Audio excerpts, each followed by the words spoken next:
Para a glória e honra do Senhor, irmãos, daremos sequência à série de mensagens que temos ouvido na Igreja Presbiteriana Unida de São Paulo, no mês de janeiro e agora começando o mês de fevereiro.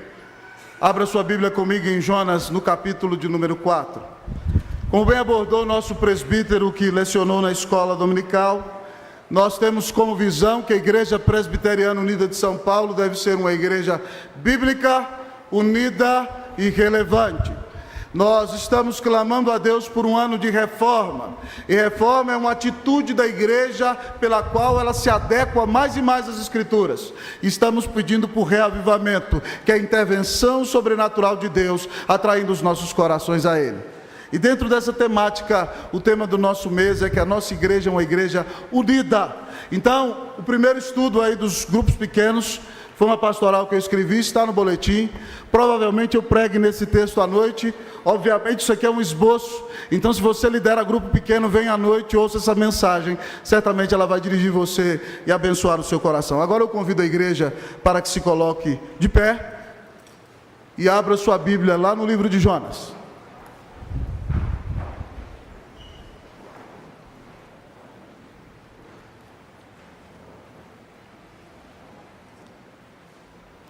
Jonas capítulo 4.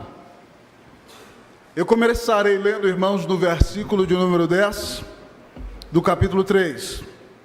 E no capítulo 4 nós faremos uma leitura responsiva. Eu lerei os ímpares a partir do 1 e a igreja os pares. Todos encontraram, irmãos? Amém? Quem não encontrou, pode acompanhar aí, certo, na nossa tela, a leitura da palavra de Deus. Assim diz a palavra do Senhor.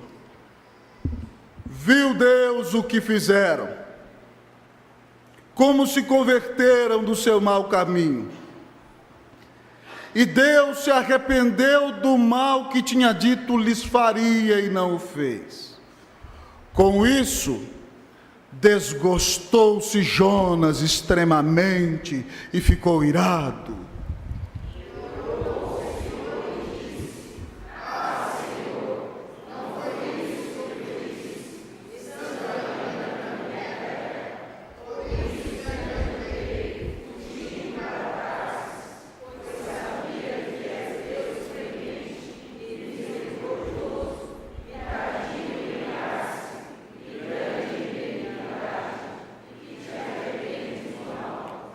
Peço-te, pois, ó Senhor, tira a minha vida, porque melhor me é morrer do que viver.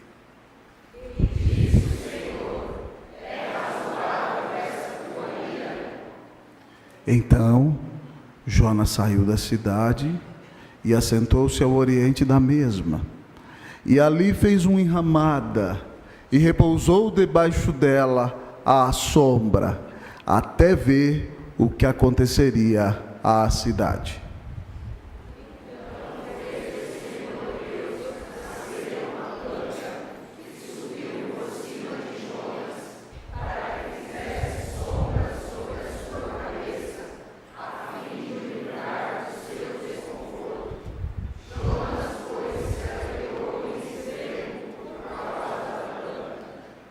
Mas Deus, no dia seguinte, ao subir da alva, enviou um verme, o qual feriu a planta, e esta se secou.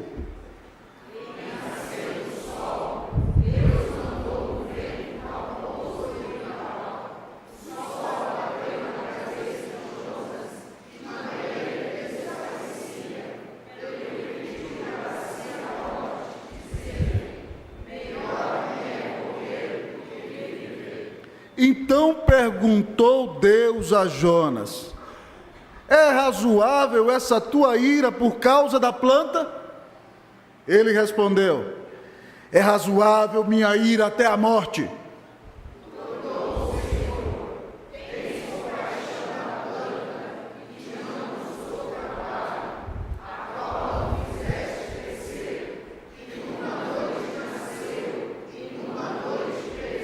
Todos comigo, 11. E não hei de eu ter compaixão da grande cidade de Nínive, em quem há mais de 120.000 pessoas que não sabem discernir entre a mão direita e a mão esquerda, e também muitos animais? Oremos ao Senhor. Filho de Davi, tem misericórdia de nós. Senhor, se observares iniquidades, quem, Senhor, subsistirá? Mas tua palavra diz que contigo está o perdão para que te temam. Senhor, nós queremos dizer ao Senhor que nessa manhã estamos vazios de justiça própria. Nós não somos melhores do que qualquer pessoa. Ó Deus, nossos pecados ofendem a tua santidade. Mas Deus dá que verdadeiramente sabendo quem somos, e rejeitando, Deus, qualquer tipo de legalismo, não nos entreguemos à licenciosidade e digamos: somos pecadores, Deus nos aceita assim, façamos o que queremos, porque isso é contrário à tua palavra. E um atestado de que talvez nem convertido o nosso coração seja. Tem misericórdia de nós, Senhor, tem compaixão da nossa vida. Hoje fomos confrontados com a tua palavra, agora na leitura do texto, também na aula que tivemos nessa manhã. Tem compaixão de nós, dá-nos a bênção de reconhecermos quem o Senhor é e quem nós somos, para que por meio de Jesus nos consagremos a Ti e a nossa vida seja usada como expressão da compaixão e do amor de Deus. Fala conosco, Pai, venha ao nosso encontro, nos abençoa, nós oramos em nome de Jesus, amém. A igreja pode sentar-se.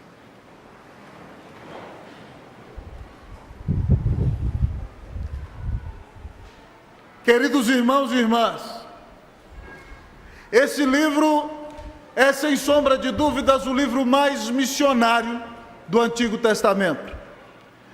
E se os irmãos e irmãs prestaram atenção claramente nas mensagens dos últimos 3 domingos e deste, o livro de Jonas nos ensina que Deus é um Deus soberano, compassivo e misericordioso.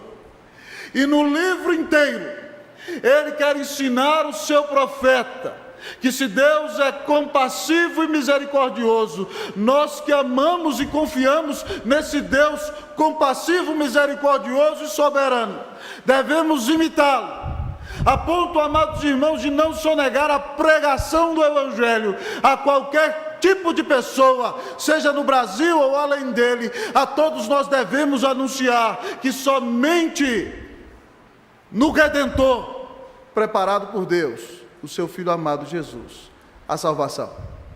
E aqui, amados irmãos, se nos lembramos muito bem da semana passada, Deus na sua misericórdia opera a pregação que tem o maior resultado na história da igreja e na história da humanidade até o dia de hoje.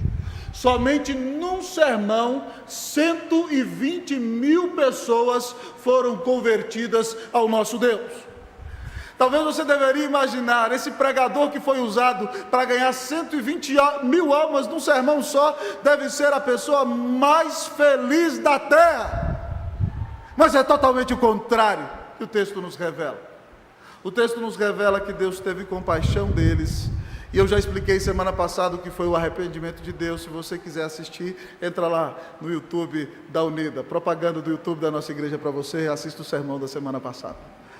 Agora, olhando para esse texto, amados irmãos, vemos que Jonas reage de maneira equivocada, cheia de erro.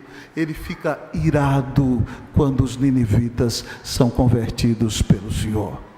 E nesse texto, nessa manhã, o Senhor nos apresenta um pecador irado nas mãos do Deus misericordioso. Um pecador irado nas mãos do Deus misericordioso. E não é por acaso que eu usei esse tema, porque um dos temas de sermão mais famosos da história da igreja foi o sermão pregado por Jonathan Edwards, no grande avivamento em Connecticut, e o tema do seu sermão era pecadores nas mãos de um Deus irado. Nesse texto nós conhecemos um pecador irado nas mãos do Deus misericordioso.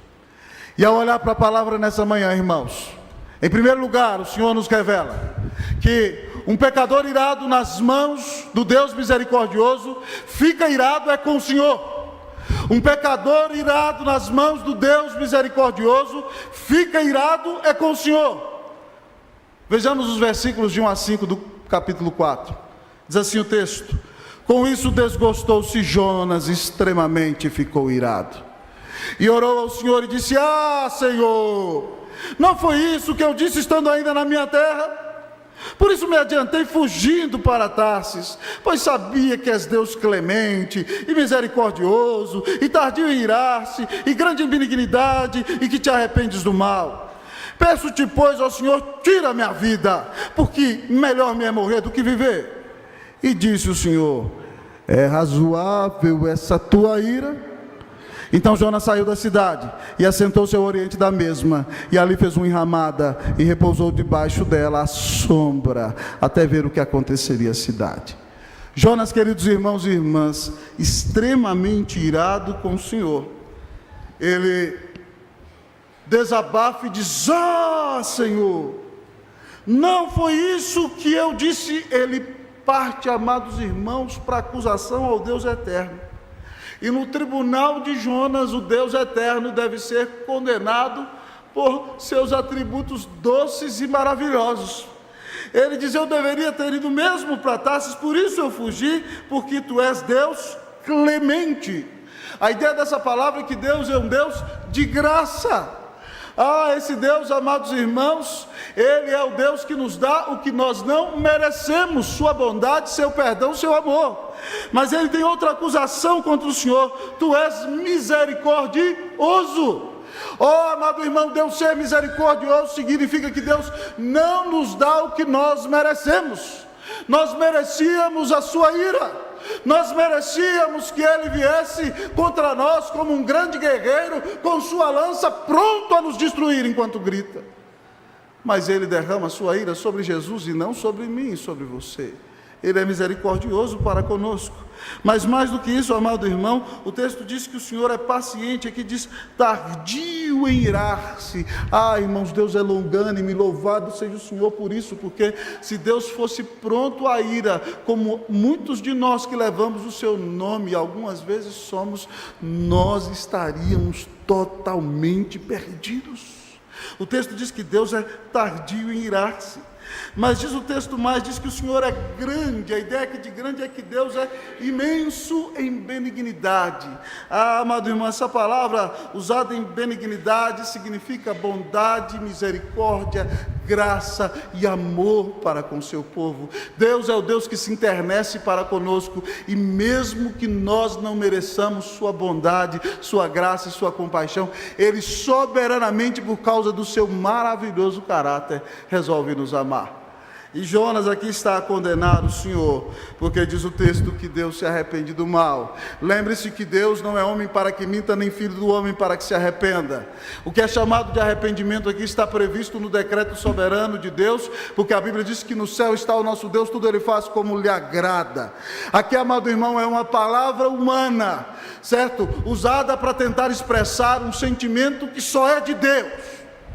E essa foi a melhor palavra que o autor achou e o nosso tradutor também encontrou. Mas Deus não falha, Deus nunca erra.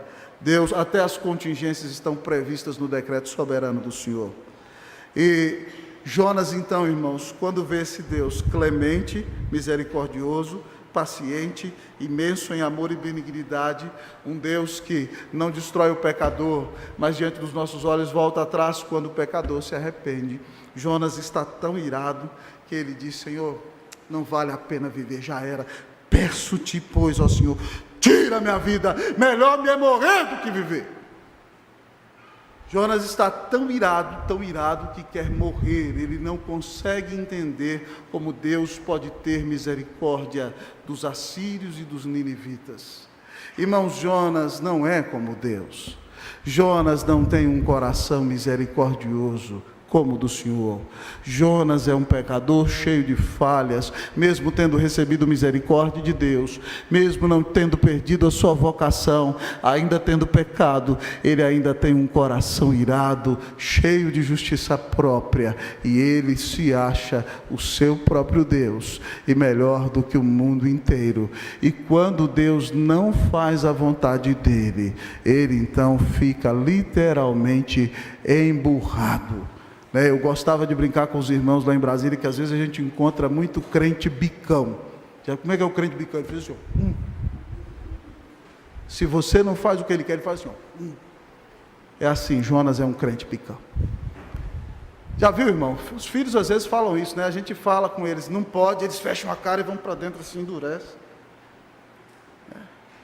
Lá na casa do pastor a gente tenta dar um tempo de misericórdia. Pensa bem, será que você vai reagir desse jeito?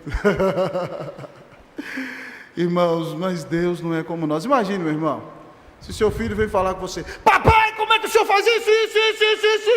O senhor fala: pode parar, pode parar. Você está falando com quem mesmo? Mas Deus não é como eu e você. O Senhor escuta Jonas. Vocês acreditam nisso? Olhe como esse negócio de misericórdia em Deus não é balela, não é mero palavrório. Mesmo Jonas sendo um insolente, o Senhor está escutando a dor dele. E mais do que isso, o Senhor o convida à reflexão. Deus diz a ele aqui o seguinte: Jonas, você está certo, meu filho, em ficar bravo desse jeito? É razoável essa tua ira? Você está certo em ficar explodindo desse jeito? A ideia da palavra ira, amado irmão, significa que Jonas não só estava ardendo, queimando, fervendo, mas o resfolegar das suas narinas é como se, como dizia minha bisavó no interior de Minas Gerais, como se lhe saísse fogo pelas ventas. A ideia da palavra é essa. Ele está irado. Deus fala assim: meu filho, você está certo de agir desse jeito? É razoável essa tua ira? Jonas está tão irado que nem responde, irmãos. A Bíblia nos diz que ele sai da cidade, certo? Cheio de ira, e ele sobe então numa montanha, lá já perto da mata, ao oriente o texto diz, e diz então o texto que ele faz uma enramada. E, irmão, Jonas é pastor, irmão, malemar presta para pregar, entendeu? Imagina a classe de enramada que Jonas fez, certo? Não era uma mansão, algo assim. Ele armou umas coisas ali, e se sentou ali e falou assim: quero ver o Senhor derramar ira sobre esse povo. Jonas não fica satisfeito com a misericórdia de Deus. Preste atenção, irmão, por que isso acontece com Jonas? Em primeiro lugar, porque Jonas coloca o seu povo no lugar do Senhor. Irmãos, Jonas não consegue entender como Deus pode ter misericórdia dos assírios, que são maus, que matam as pessoas, que arrancam seus olhos, que cortam seus braços, que cortam suas gargantas, que matam bebês dos ventres de suas mães. Jonas não consegue entender. Mas ele só pode ser misericordioso como Deus quando ele entender que o seu pecado também é ofensivo contra o Senhor, e que qualquer tipo de rebelião contra Deus ofende a sua própria santidade. Ah, amados irmãos, um pecador irado nas mãos de um Deus misericordioso, ele não fica irado com as circunstâncias, não. Ele não fica irado só com as pessoas que fizeram aquilo que ele não queria, não. No fundo, nós temos que falar a verdade. Quando um pecador fica irado porque as coisas não acontecem do jeito que ele queria, na verdade ele está irado mesmo é contra o Senhor. E por isso precisa se arrepender.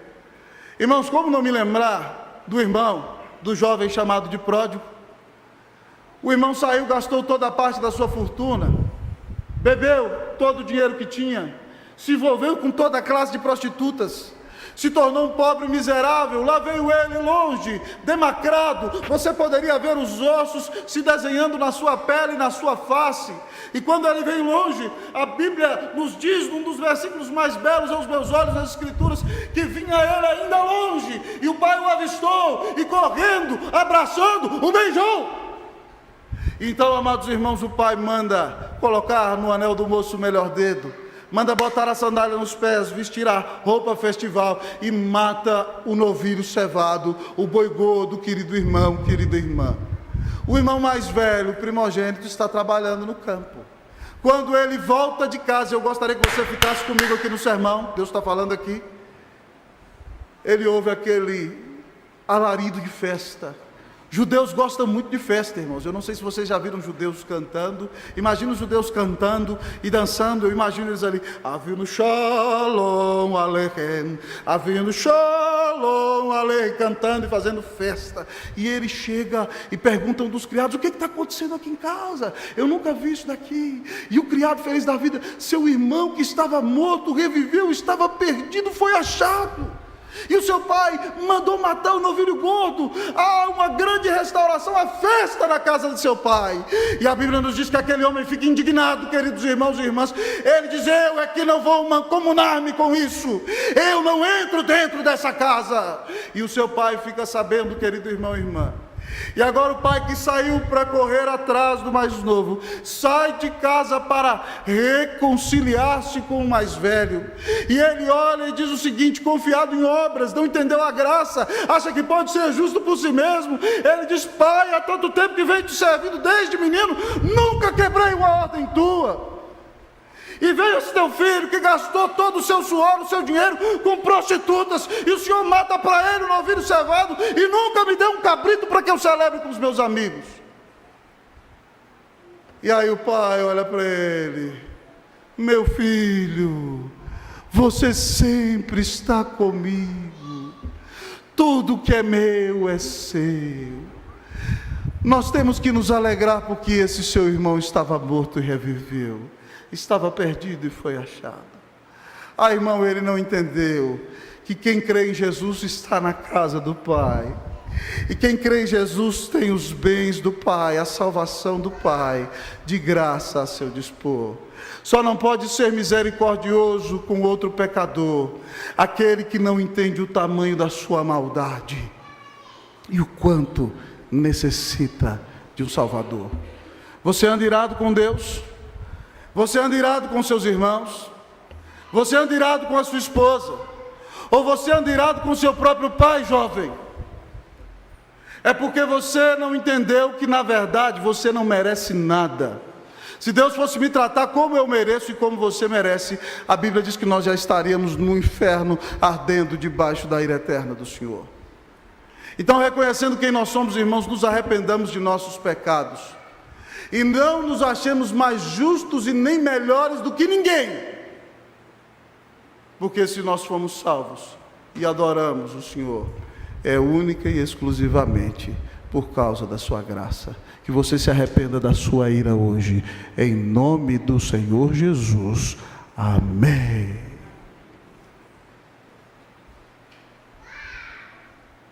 Você tem sido um pecador irado nas mãos do Deus misericordioso?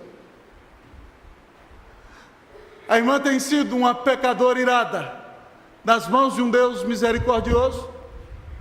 Um pecador irado nas mãos de um Deus misericordioso fica irado é contra o Senhor, por isso tem que se arrepender. Mas um pecador irado nas mãos do Deus misericordioso se ama demasiadamente.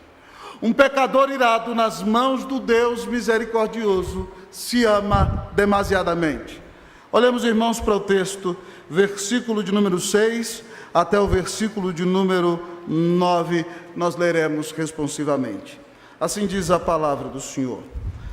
Então fez o Senhor Deus nascer uma planta, que subiu por cima de Jonas, para que fizesse sombra sobre a sua cabeça, a fim de o livrar do seu desconforto.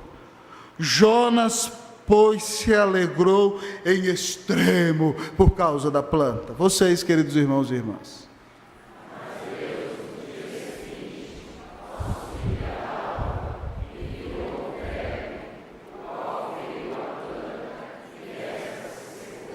Em nascendo o sol, Deus mandou um vento calmoso oriental.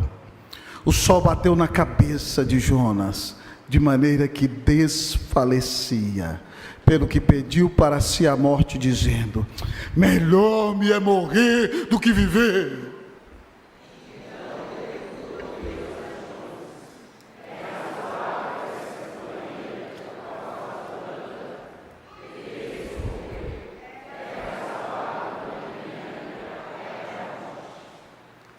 Queridos irmãos e irmãs, não existe melhor professor do que o nosso Deus.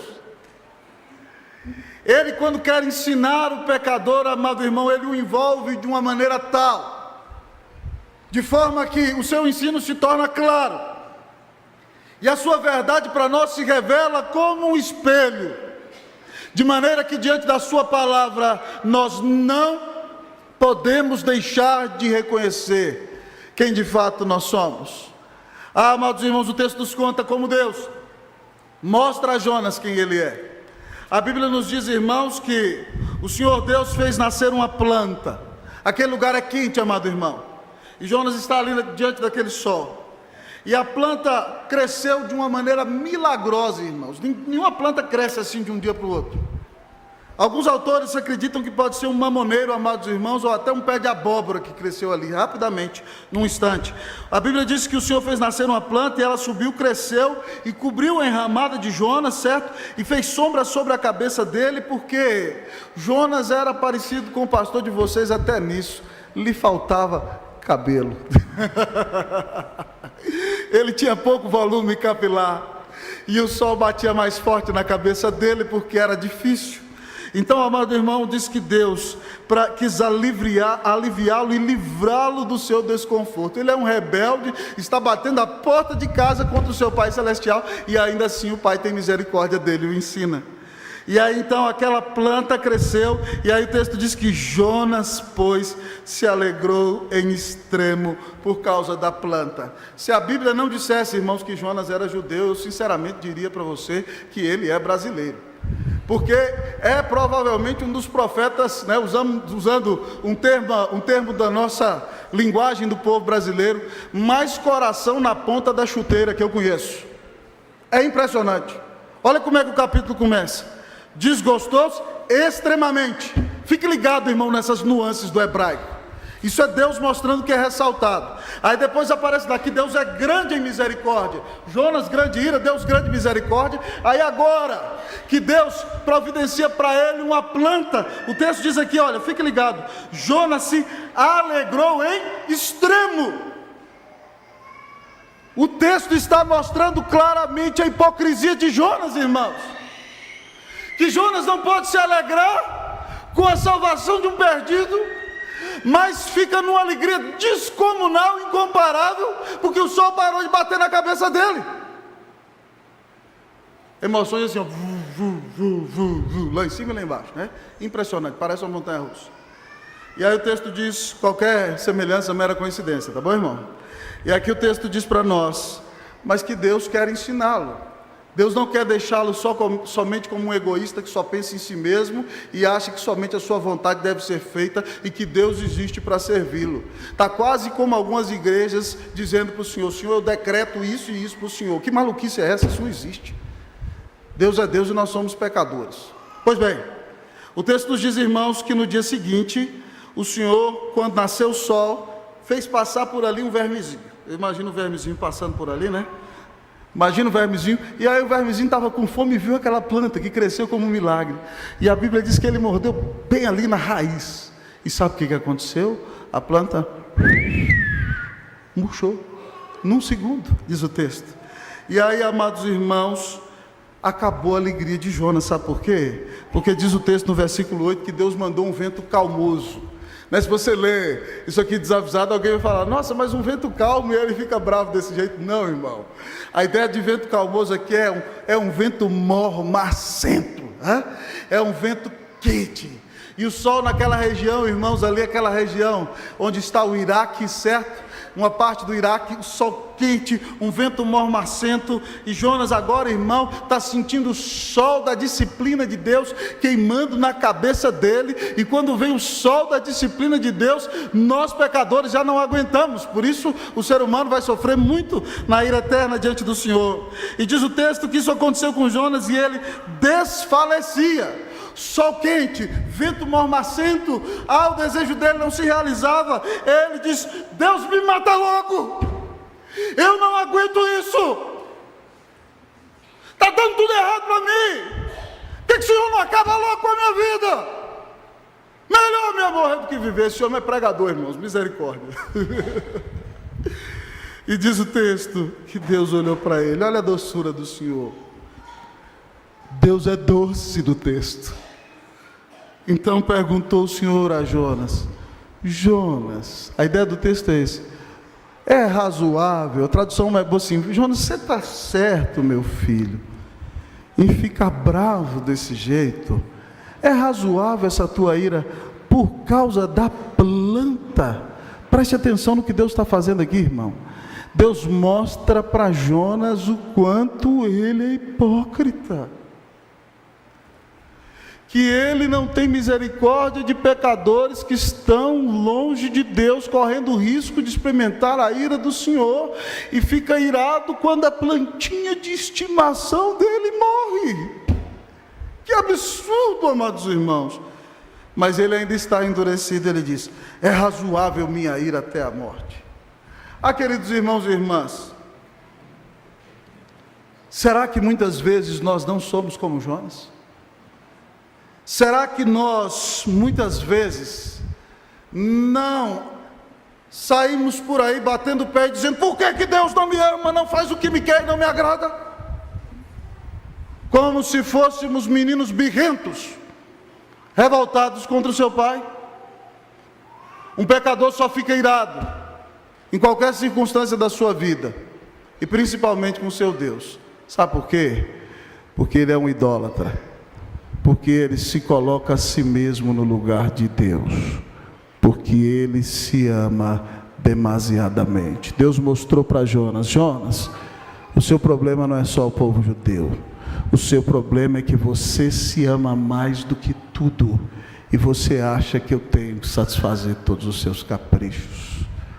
Um pecador irado nas mãos de Deus tem que reconhecer que se ama muito mais do que deveria amar-se.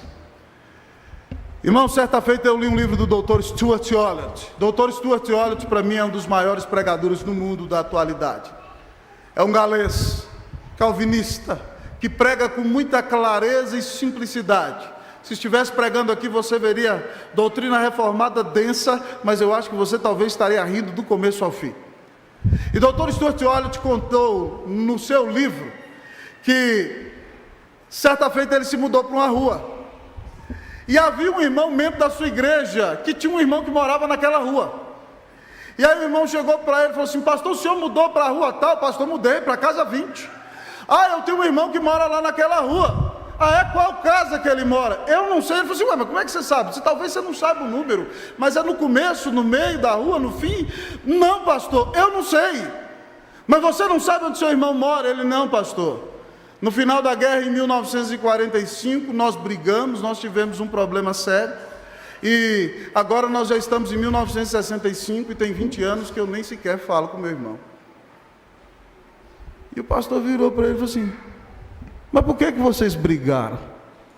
Ele falou assim: sinceramente, pastor, se o senhor me perguntar, eu nem lembro. Irmãos, isso é um absurdo. O orgulho do homem, uma pessoa que frequenta igreja, membro de igreja, ficar 20 anos sem falar com seu irmão, sem saber por que brigou. Irmão, quando nós nos revoltamos contra nossos irmãos e vivemos numa cultura de conflito, não será porque que isso acontece porque nós amamos mais do que deveríamos amar? Quando nós, muitas vezes, não podemos suportar uma ofensa que cometeram contra nós, não será porque nós nos achamos mais justos do que Deus? Porque se Deus fosse nos tratar na medida com que nós tratamos as pessoas que falharam contra nós, como nós estaríamos? Quando nós, amados irmãos, não aceitamos que a nossa vontade não seja satisfeita e nos rebelamos contra o Senhor e vivemos em uma atitude de plena revolta, não será que Deus está usando tudo isso para mostrar a idolatria do nosso coração e a maldade do nosso ser? Me responda em nome do Senhor Jesus. Você se ama mais do que você ama o Senhor? Que Deus tenha misericórdia de nós. Que o Senhor quebre toda idolatria no seu, no meu coração nessa manhã, em nome de Jesus. E que nós saiamos daqui tendo Cristo como o maior amor de nossa vida. Louvado seja Deus, porque pecadores irados estão nas mãos de um Deus misericordioso. Mas em último lugar, nessa manhã, um sermão presbiteriano não pode ter menos que 3 pontos. Pode ter mais, tá bom, meu irmão? Mas menos não. O texto nos apresenta que um pecador irado, nas mãos de um Deus misericordioso. Além de se amar demasiadamente, de ficar irado mesmo é com o Senhor.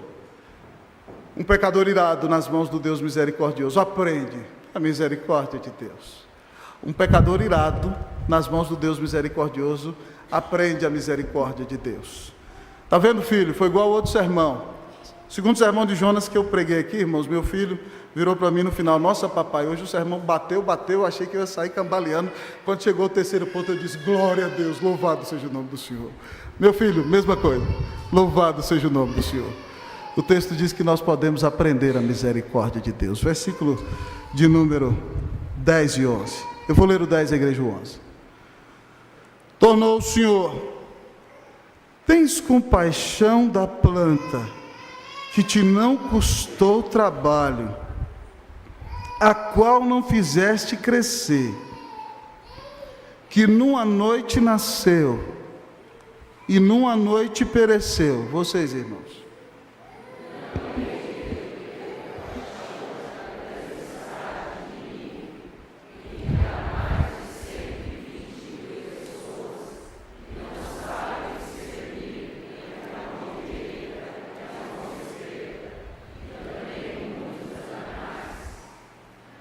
Amados irmãos, um pecador irado nas mãos de um Deus misericordioso pode ser mudado pela graça de Jesus e aprender a misericórdia de Deus.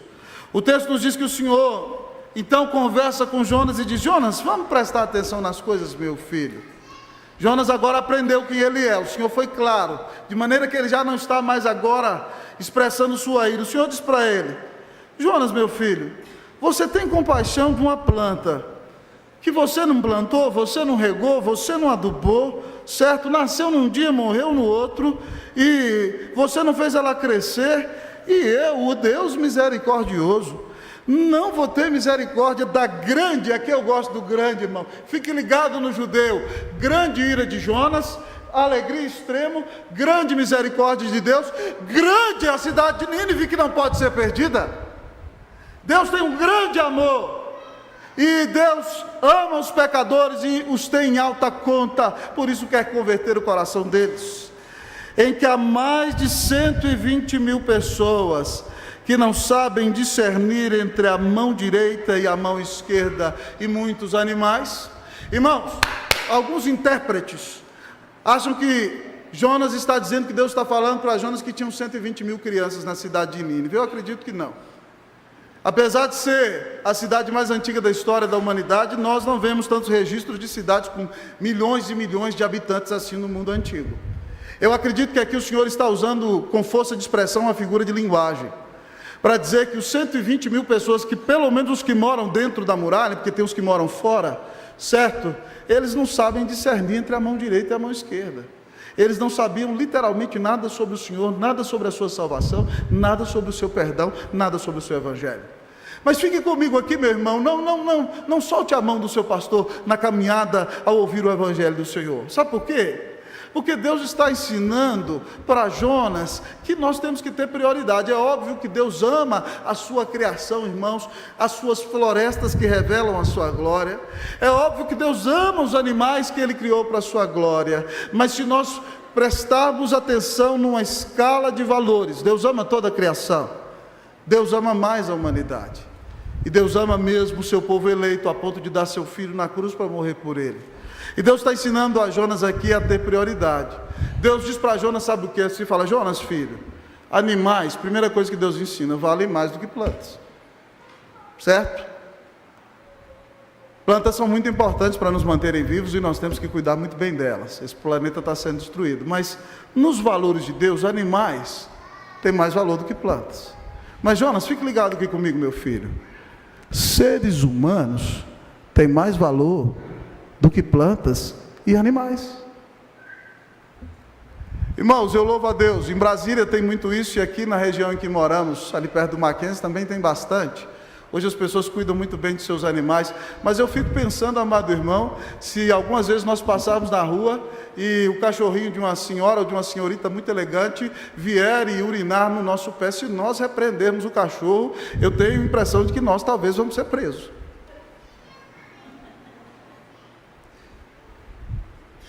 Fala sério comigo. Será que a sociedade atual não está colocando os valores nos lugares errados de maneira contrária à palavra de Deus?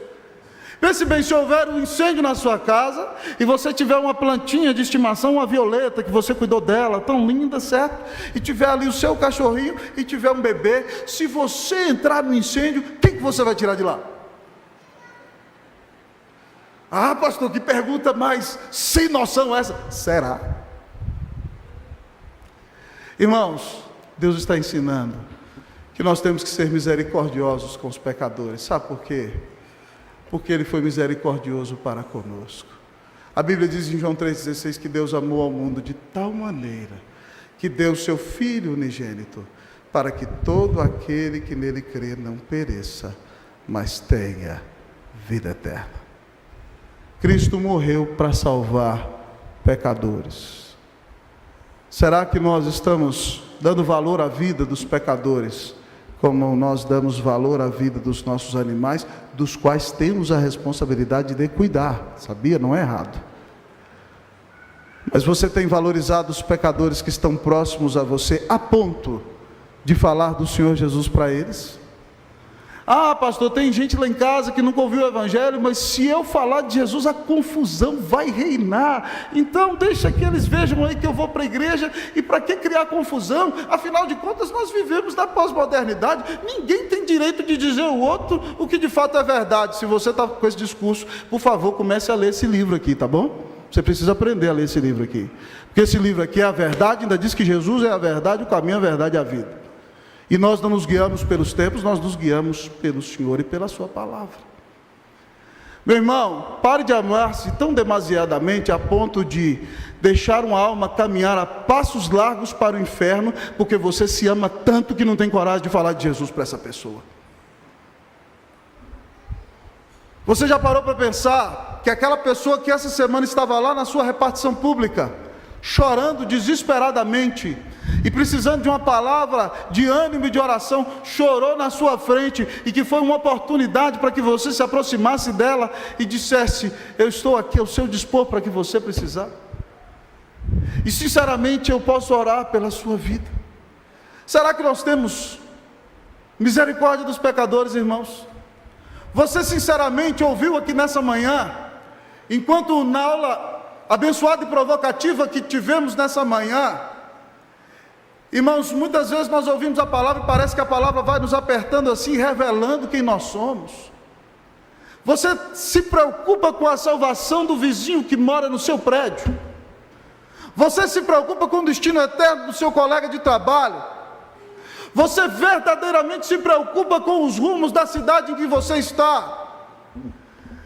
Você, quando vê outros problemas em outra grande cidade do nosso país, onde caminhões muitas vezes entram e são assaltados e roubados, você diz: ainda bem que eu não moro lá. Você tem orado, você tem clamado, você tem investido seus recursos, você tem saído de si mesmo para abençoar os que estão ao seu redor.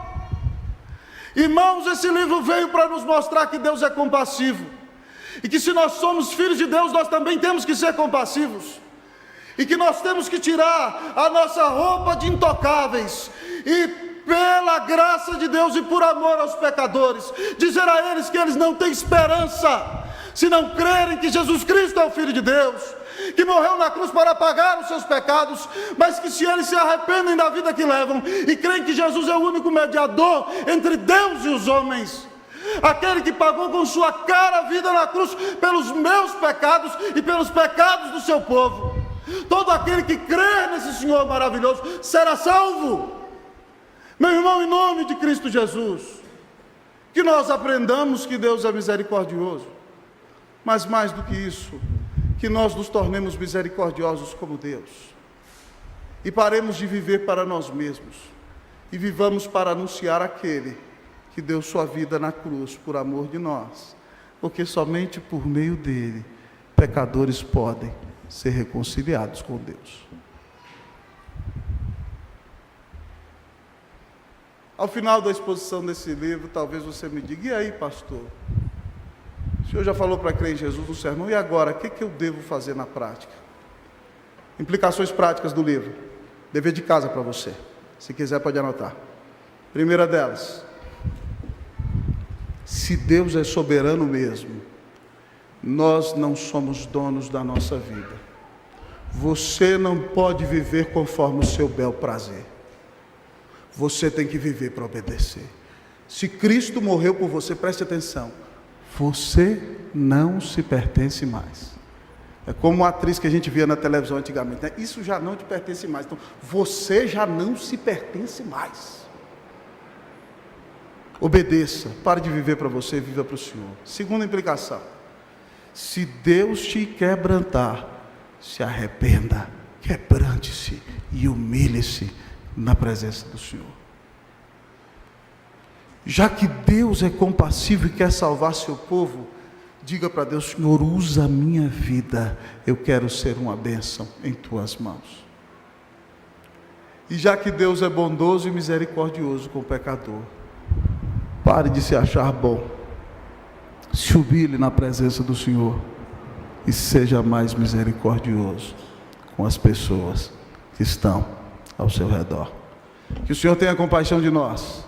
Eu oro, amados irmãos, que Deus salve os familiares de vocês que estão longe do Senhor Jesus e também os meus. Eu oro para que Deus nos dê a bênção de anunciar a Cristo para os nossos vizinhos. Eu clamo ao Senhor para que as pessoas que trabalham perto de nós possam ouvir o Evangelho. Eu rogo a Deus que aqui na Unida nós usemos as mídias sociais para alcançar os que estão próximos a nós e os que estão distantes de nós. Mas eu rogo ao Senhor que comece a mudar a cara de São Paulo, inclusive nesse lugar onde nós estamos como igreja, por meio do Evangelho de Jesus. Mas eu clamo ao Senhor, irmãos, que use essa igreja local e use a sua vida, use a nossa denominação, para que os eleitos de Cristo Jesus, de todos os rincões da terra, possam vir ao seu Senhor por meio da pregação do Evangelho. Que Deus tenha misericórdia de nós, que nós anunciemos a Cristo, que pecadores sejam salvos aqui, que o Senhor use a nossa vida, que Deus nos abençoe, em nome do Senhor Jesus, amém. Que Deus te dê um coração compassivo, em nome de Jesus. Vamos orar ao Senhor. Antes de ouvir o coral, nós faremos uma oração. Eu quero convidá-lo, em nome do Senhor Jesus. Jonas se arrependeu. Pastor, qual é a prova? O livro é o atestado de culpa dele. Ele escreveu: se você quer ser uma bênção nas mãos de Cristo Jesus, se você quer viver para servir e ser usado, e ouviu essa mensagem e quer pedir a Deus: Senhor, dá-me um coração compassivo, eu quero ser uma bênção nas mãos do Senhor. Tem coral, tem Santa Ceia, mas eu vou orar por você.